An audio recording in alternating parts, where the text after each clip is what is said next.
Maid hid her daughter in his walls for years, but one night turned her secret into his obsession. It was 3 in the morning when the sound of a suppressed cough echoed through the ventilation shaft of the master study. Adrian Volkov, a man whose name alone could silence a boardroom or order a massacre, paused. He was reviewing the quarterly losses from the Port Authority, a glass of amber whiskey untouched beside him. His mansion was a fortress, guarded by men who feared him more than death, and yet, there was a noise inside the walls. He did not call security. Adrian did not believe in delegating the kill. He stood, his movements fluid and predatory, and walked toward the paneling behind the heavy oak bookshelf.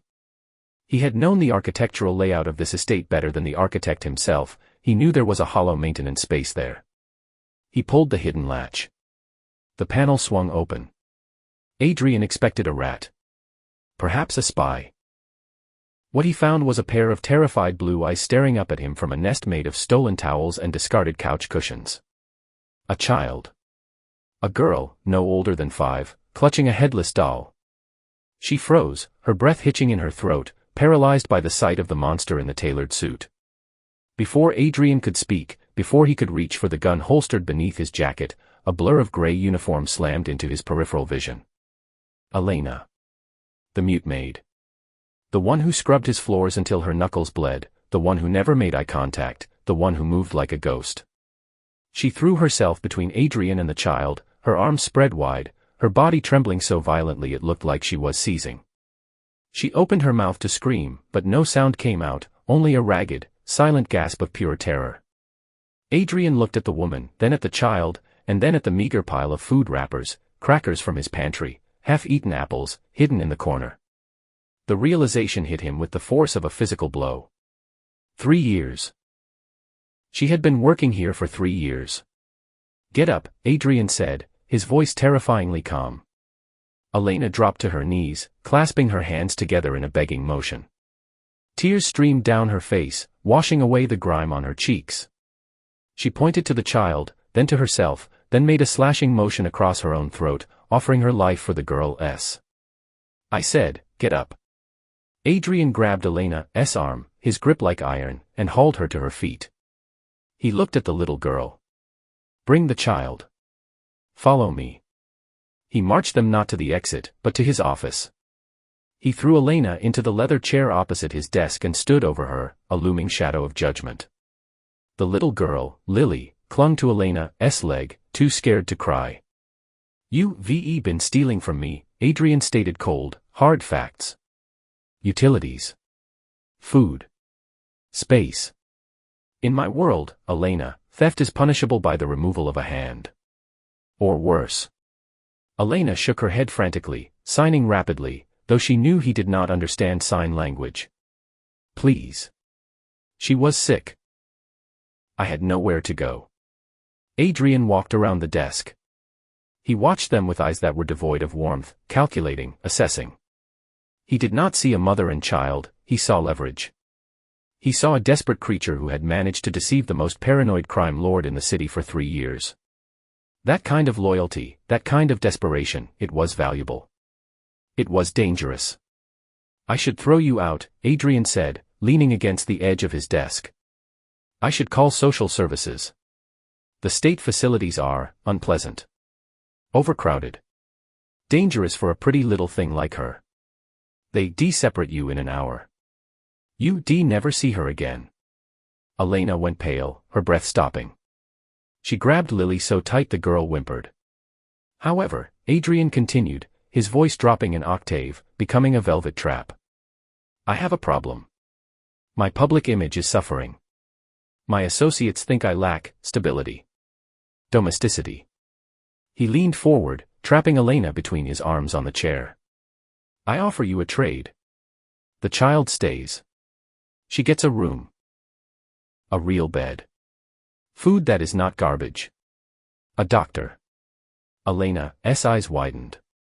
Hope, fragile and sharp, pierced her chest. She nodded eagerly. But you, Adrian's finger tilted her chin up, forcing her to look into the abyss of his eyes. You stop scrubbing floors. You move into my bedroom. You wear what I tell you, you go where I say, and you warm my bed. You belong to me, Elena. Hope. Wholly. Completely. No more secrets. He pulled back, letting the ultimatum hang in the heavy air.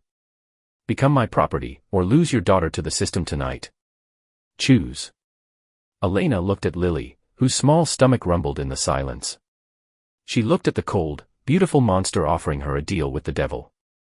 A life of shame to save her daughter's life. Elena closed her eyes. And she nodded. The transformation was absolute, and it was agonizing. The gray uniform was burned. In its place came silk, cashmere, and lace. Adrian did not just dress her, he curated her.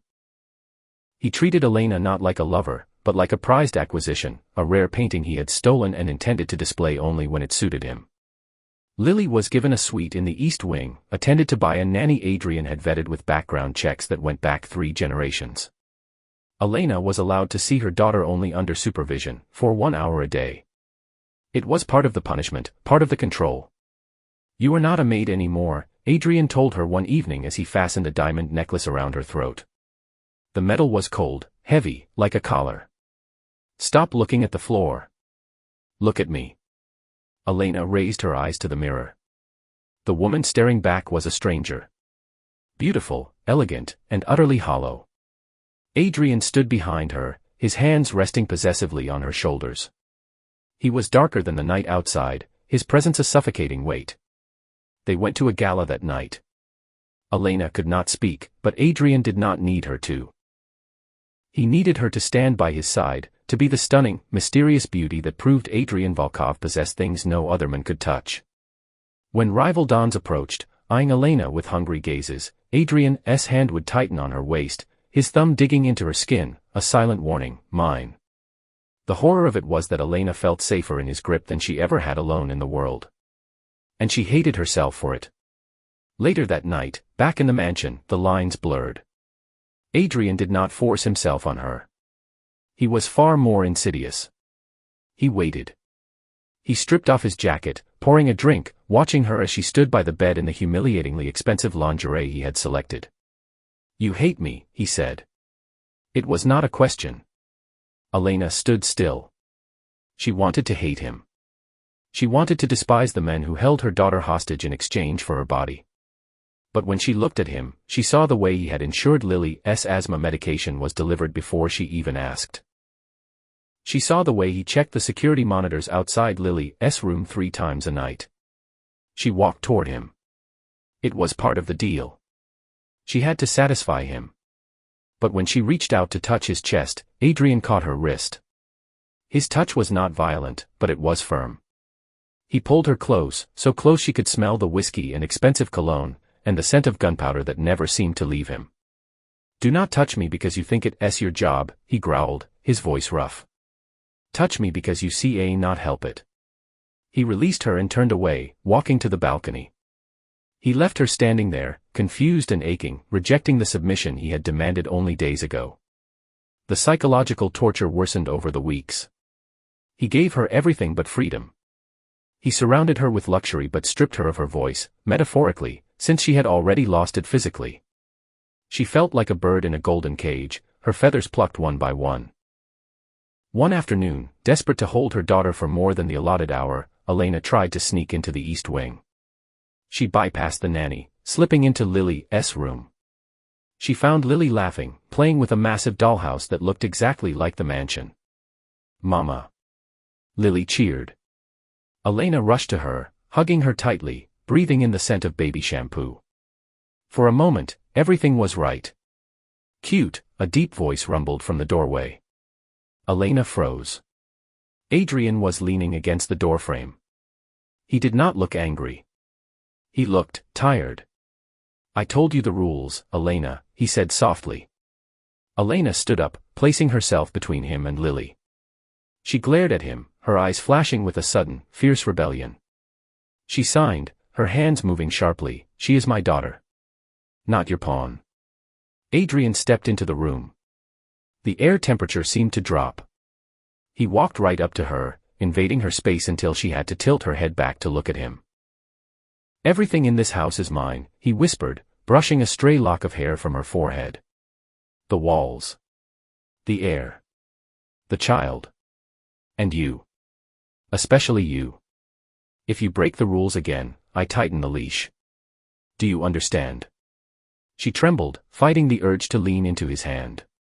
He was a monster. He was a tyrant. And God help her, her heart hammered against her ribs not just from fear, but from a dark, twisting desire she could not name. She nodded, defeated. Good, he said, turning to leave. Get dressed. We have enemies coming to dinner. And you need to look like you worship the ground I walk on. The dinner was a facade. Elena knew it, Adrian knew it, and the three men sitting across the mahogany table certainly knew it. The Ivanov brothers were encroaching on Volkov territory, and this meeting was a polite way to gauge who would shoot first.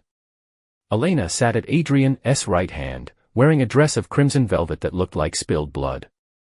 She ate mechanically, her eyes downcast, playing the part of the submissive trophy.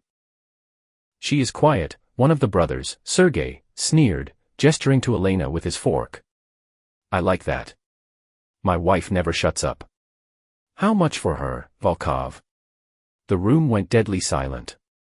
Adrian stopped cutting his steak. He placed his knife and fork down with deliberate precision. He picked up his napkin, dabbed his mouth, and turned his head slowly to look at Sergei. She is not for sale, Adrian said, his voice light, almost conversational. And if you look at her again, I will carve your eyes out with this spoon. Elena's heart skipped a beat. She looked up, shocked by the sudden, raw violence in his defense of her. Sergei laughed, a wet, ugly sound.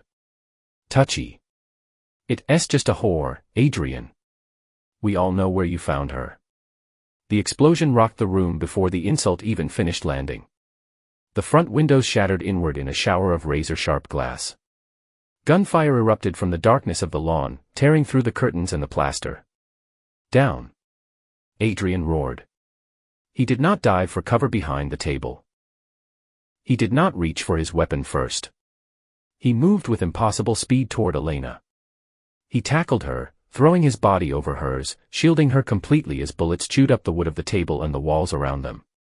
Lily. Elena screamed silently, her mouth shaping the name in panic. I've got her. Adrian shouted over the deafening noise. Stay down. He rolled off her, pulling a handgun from his waistband. He fired 3 shots toward the window, precise and lethal, buying them a second of time. He grabbed Elena's hand. Run. The safe room. Go. No. Lily. Elena pulled back, frantic.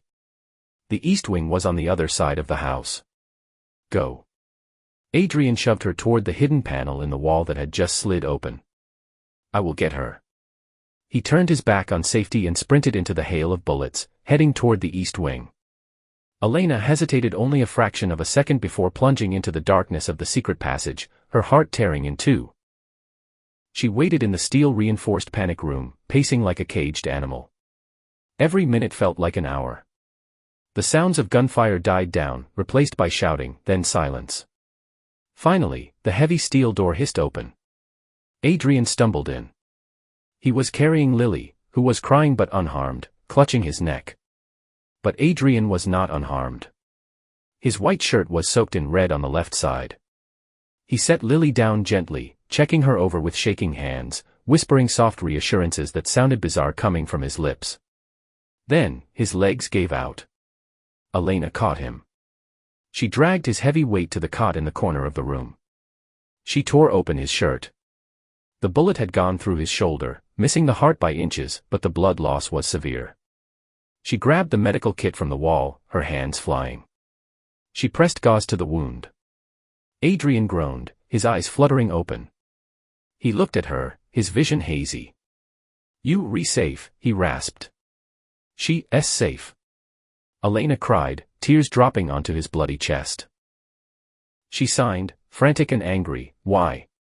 Why did you do this? You hate us. We are just property." Adrian let out a dry, pained laugh. He reached up, his bloody fingers tracing the line of her jaw. "You think I found you in that pantry by accident," he whispered. Elena froze.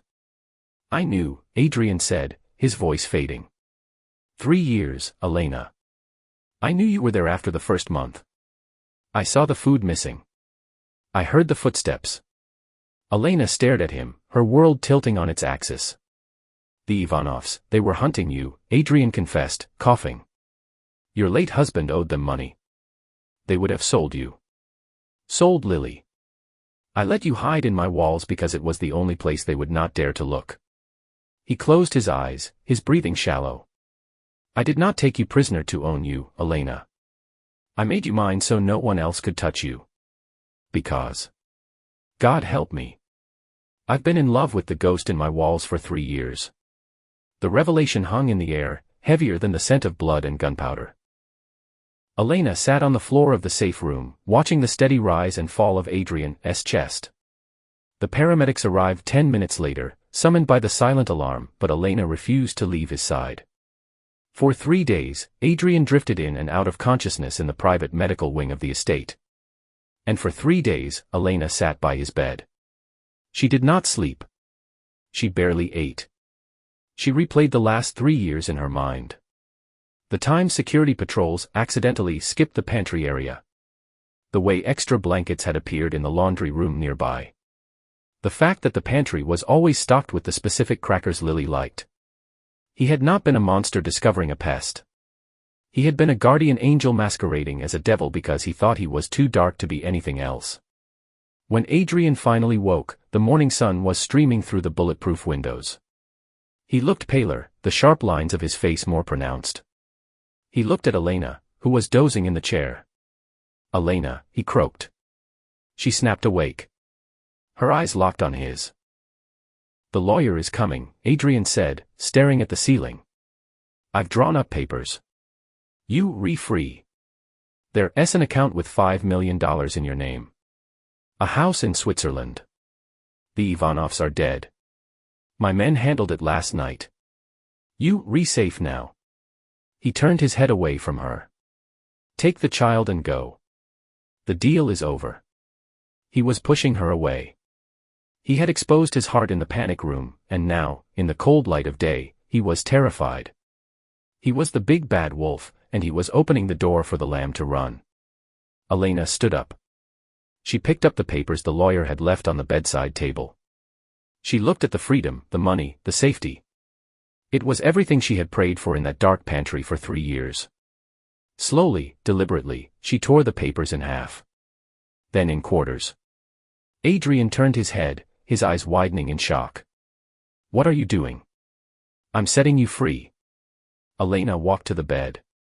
She sat on the edge, close to him.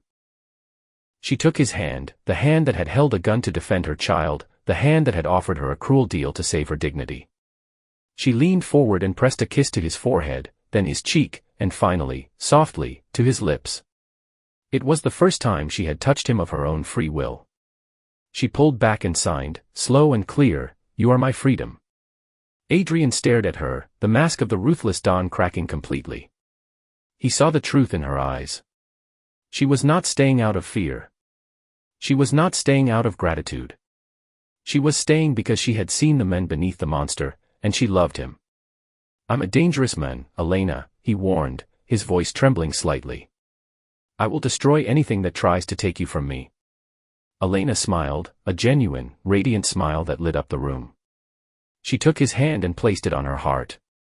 I know, she signed. That is why I am staying. Adrian pulled her down to him, burying his face in her hair, breathing her in.